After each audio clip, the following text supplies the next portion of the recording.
আসসালামু আলাইকুম। দেশ বিদেশ টিভি থেকে হুসেন বলছি। আমার চ্যানেলে সবাইকে স্বাগত। বাংলাদেশে ভয়াবহ একটা অবস্থা বিরাজ করছে। গতকাল রাতে বুধবার আমরা দেখলাম যে ৩২ নাম্বার গুড়িয়ে দেওয়া হয়েছে। স্বাধীনতার স্মৃতি বিজড়িত এই বাড়িটি, এখন তাদের সব রাগ হচ্ছে শেখ হাসিনার উপর। কিন্তু অনেকেই মনে করছেন যে বৈষম্য বিরোধীরা এই বাড়ি ভেঙে দিয়েছে, কিন্তু না, এটার নেপথ্যে অনেক কাহিনী রয়েছে, অনেক ষড়যন্ত্র রয়েছে, এবং এই ষড়যন্ত্র সুদূর প্রসারী। এটা হচ্ছে রাজনৈতিক একটি ষড়যন্ত্র। এটা কি রকম, যেমন যখন ইউনূস সাহেব ক্ষমতায় আসেন, এখন বাংলাদেশের এখন প্রধান একটা বিরোধী দল, সেটা হচ্ছে বিএনপি। বিএনপি ভেবেছিল যে এখন রাস্তা ফাঁকা, আওয়ামী লীগ নাই, তারা ক্ষমতায় চলে যাবে। কিন্তু পথটা কিন্তু সোজা না। এখন বিএনপিও বুঝতে পারছে যে বাতাস কোন দিকে যাচ্ছে। এই যে সবাই নির্বাচন নির্বাচন বলছেন, আসলে নির্বাচন হয় কিনা, কখন হয়, এগুলার কিন্তু কোনো ঠিক নাই।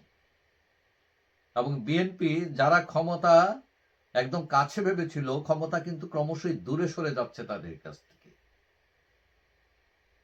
তাদের কিন্তু প্রচুর ভোট আছে, এটা সত্য, কিন্তু ভোট থাকলেও তারা ক্ষমতা পাবে না। এটার কারণ এই যে ৩২ নম্বরে ঘটনাটা ঘটছে, এগুলো কিন্তু এটার ধারাবাহিকতা।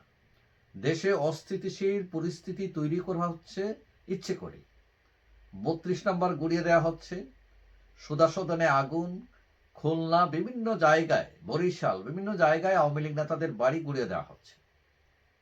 এখন এইটা হলো একটা অস্থিতিশীল পরিস্থিতি তৈরি করে নির্বাচন পেছানো, এবং এটার পেছনে কাজ করছে বলে শোনা যাচ্ছে পাকিস্তানের গোয়েন্দা সংস্থা।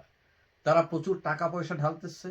শোনা যাচ্ছে পিনাকি, ইলিয়াস সহ এই যে ইউটিউবার যারা আছে, এদের পিছনে অনেক টাকা ঢালতেছে। অর্থাৎ তারা একটা টার্গেট নিয়েছে, সেটা হলো প্রথম দুইটা টার্গেট, একটা হলো আওয়ামী লীগের পথ রুদ্ধ করো, আর দ্বিতীয় হচ্ছে ইসলামী পন্থীদের ক্ষমতায় বসাও। তো ইসলামী পন্থীদের ক্ষমতায় বসাও মানে বিএনপিও আউট। এখন নতুন নতুন যে ইস্যু তৈরি করা হচ্ছে, এটা কিন্তু ইচ্ছা করে করা হচ্ছে।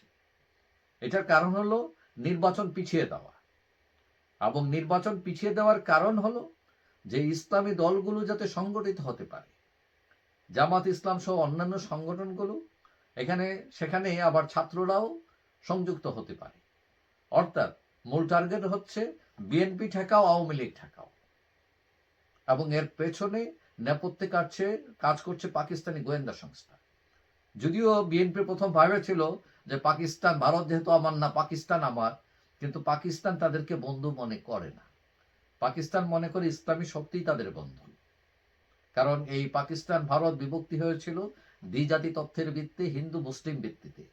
তারা এখনো এইটাই পালন করে, এবং অনেক বছর পর তারা এটা সুযোগ পেয়েছে। এই যে ৩২ নম্বর ভেঙে দিয়েছে, এগুলো কিন্তু বৈষম্য বিরোধিতা ভাঙে নাই। এটার পেছনে কিন্তু অনেকেই মনে করেন পাকিস্তান।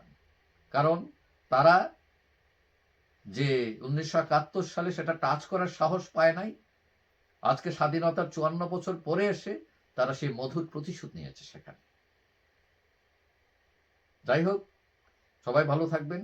আশা করি দেখা হবে অন্য কোনো ভিডিওতে, ইনশাআল্লাহ। আল্লাহ হাফেজ।